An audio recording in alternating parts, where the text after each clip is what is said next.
Okay, thanks everybody. Merci tout le monde. We have to start, before we do anything else, with a couple of routine items. We have to make sure, first of all, that the mic level here is good. So now, who is confirming that for me? Matt, I saw you earlier. Seem okay from your perspective? It's all good from the media's perspective? Good from the perspective of folks in the room? Okay, good. All right. Thank you, everybody, for getting here on time. Thank you for taking your seats. I assume all MPs are in place. That looks good. Colleagues, there he is. We were greeted just a couple days ago by the welcome news that a recount in Newfoundland had produced the result that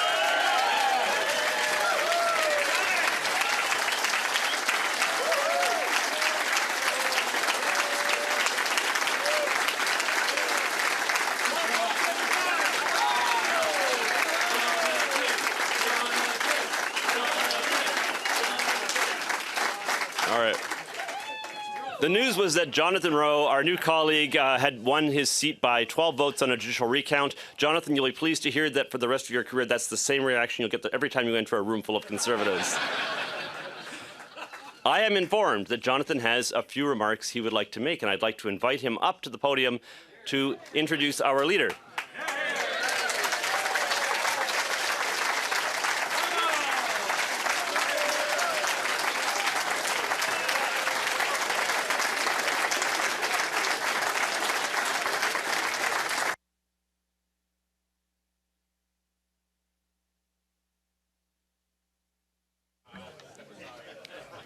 Well, thank you, Scott, for having me here today. 48 hours ago, I was still wondering where I was going to be today.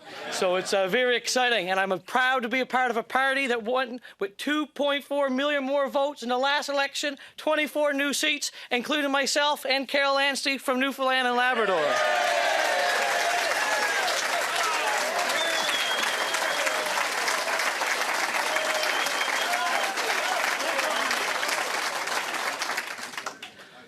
We come with the best showing in Newfoundland and Labrador for the Conservative Party in over 20 years. And that's because we have had a leader that has made policies for Newfoundland and Labrador's oil and gas, policies for Newfoundland and Labrador's mining industries, policies for Newfoundland's natural resources, which is one of the backbones to our economies. And that is the reason why I decided to join this Conservative Party at such a time as this. And I want to thank you guys for all the people a part of that. And we are very looking forward to bringing these policies with our next Prime Minister, Pierre Poilievre, in the next election, hopefully in 2026.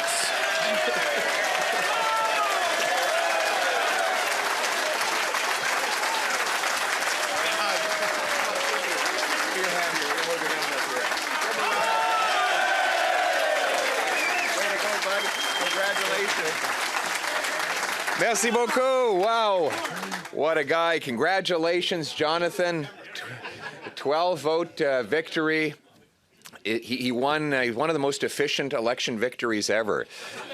Some of you guys win by 20,000 votes, very inefficient.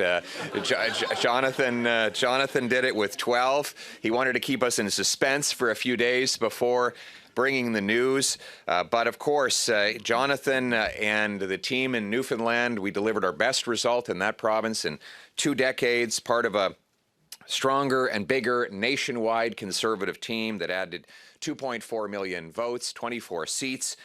News of the recount in Newfoundland strengthens that and points to the fact that we've expanded our coalition to include union workers, young people, newcomers, and others who had never voted before. They voted for hope, for a change. And while we narrowly missed forming government, we now have every duty to fulfill that hope and fight for that change. And that change means a Canada that is affordable, safe, self-reliant, and united. And those are our priorities for this session of Parliament.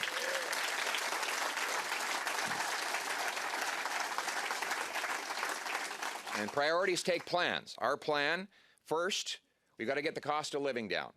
And we're going to be demanding a spring budget that reveals the true deficit, lowers spending, taxes, and inflation. Second, to get homes built by cutting taxes and red tape on construction. Third, to restore economic independence by unleashing our businesses and our resources.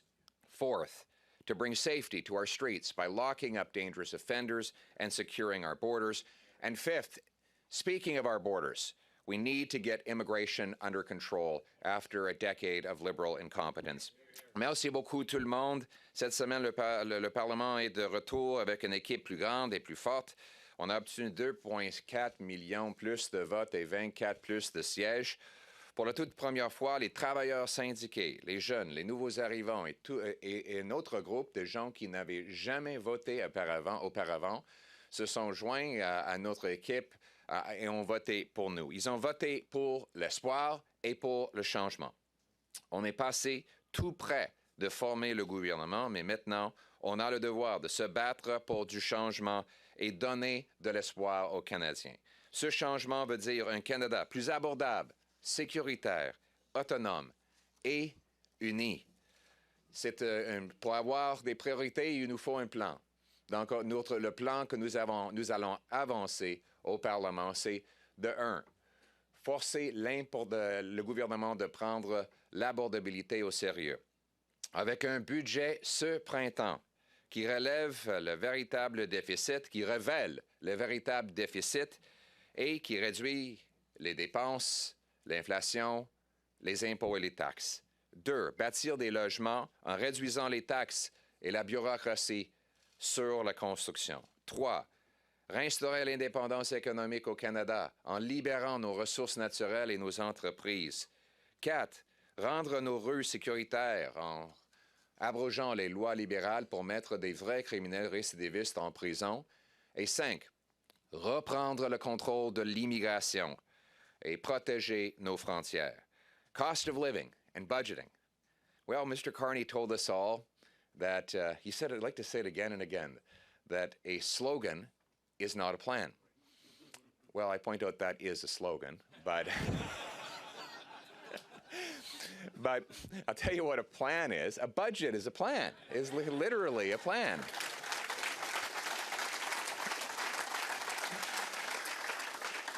And first, his finance minister said there would be no budget this year for the first time outside of COVID in approximately 2 decades. Then the Prime Minister came out and said, well, there will be a budget, but it will be in the fall when half of the fiscal year is over. How do you budget for something that has already happened? Maybe they think that budgets will balance themselves.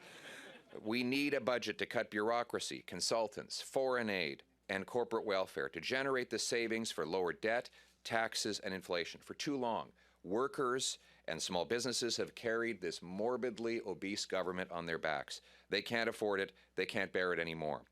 Lowering the cost of government will lower the cost of living. We must unburden our hardworking people so that they can go further and reach higher. With stronger buying power and lower taxes, our incredible workers and entrepreneurs will have their work rewarded, their purchasing power preserved, and our economy strengthened. And speaking of our economy, our second priority is economic independence for Canada. We all want a permanent end to tariffs with the U.S., and we will work with the government to help make that happen. I've already told the Prime Minister that we are happy to cooperate any way we can to bring about an end to this unnecessary dispute and restore our sovereign, not just our sovereignty, but also tariff-free access to the most successful international trading arrangement in the world.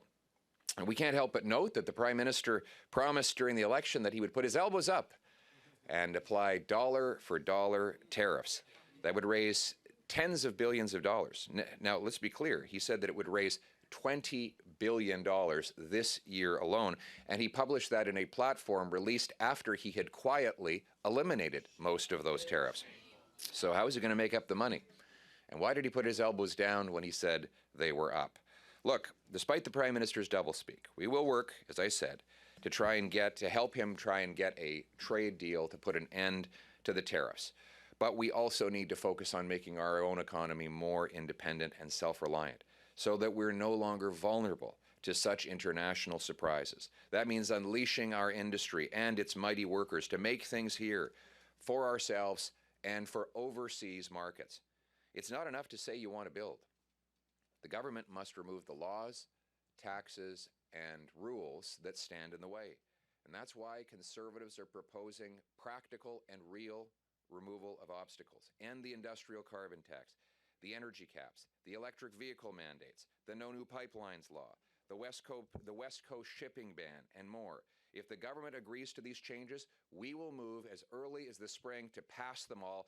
They have our word. Let's remove the obstacles. Let's harvest our resources. Let's make Canada truly independent.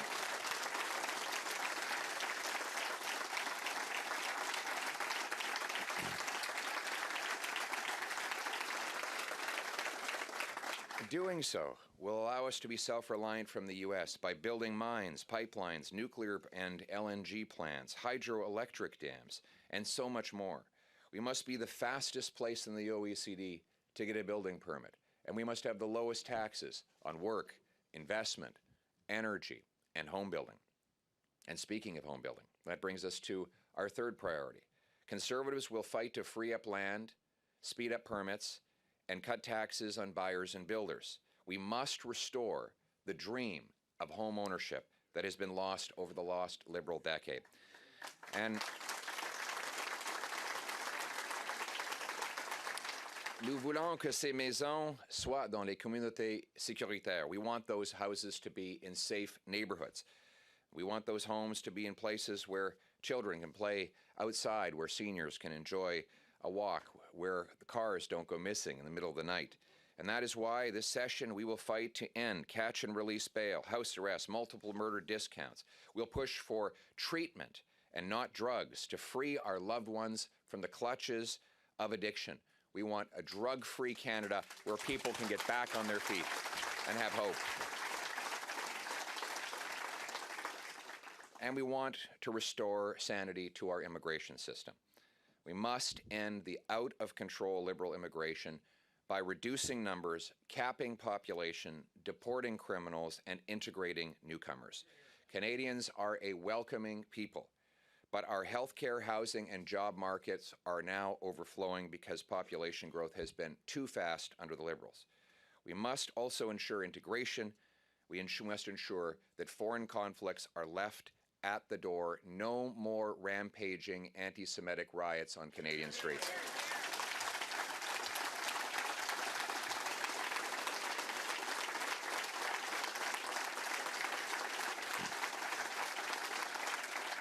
So once again, our 5 goals for this session: bring down the cost of living with a budget that cuts spending, taxes, and inflation; boost home building by cutting taxes and regulatory red tape on construction; third, unleashing resources and businesses to free our economy from dependence on the U.S. Fourth, restore safety on our streets by repealing Liberal laws, locking up repeat offenders, and securing our borders. And fifth, getting immigration under control. These are our goals, but our mission can be summed up in one word: hope. De l'espoir pour les Canadiens qui travaillent fort. On va être leurs champions. Leurs préoccupations sont les nôtres. Leurs causes sont nos objectifs. Ils comptent sur nous. Ils croient en nous. Ils ont voté pour nous pour un meilleur avenir. When we expose Liberal failures, when we argue about policies, we don't do it just to hold the government to account. We do it because we want things to get better. When we act as a government in waiting, we do it to provide the hope that things can and will get better in a future Conservative government. We will present ourselves as a government in waiting to ensure that people know that that hope remains, the hope that our youth will one day be able to move out of their parents' homes and into their own, start a family in that new home with happy problems, like having to get out of the car when you get home from work to remove the hockey net so you can get the car into the garage. Knowing that kids were playing safely there after they got home from school, and that they will be in the House of Commons procrastinating about their homework. The families that need hope that their fridge can be full without their bank account being empty. The hope that seniors can return to that evening walk they used to so much enjoy until crime and danger interrupted it. The hope that our trades workers can again earn 6-figure jobs, digging mines, building pipelines, and constructing homes that other people can afford. The hope of restoring a country that takes care of its own, stands on its own 2 feet, united under one flag in the freest country on earth. The hope that the strivers, the battlers, the fighters, the ones who scrape by and fight on, the ones who get knocked down, but get back up and never quit and keep pushing forward. They won't give up, and neither should we. We are their champions. Their worries are our concerns. Their cause is our purpose. They are counting on us. They believe in us. They put their hope in us, and we will fulfill that hope for our people, for our country, for Canada, now and forever. Thank you very much. Merci beaucoup tout le monde. Thank you.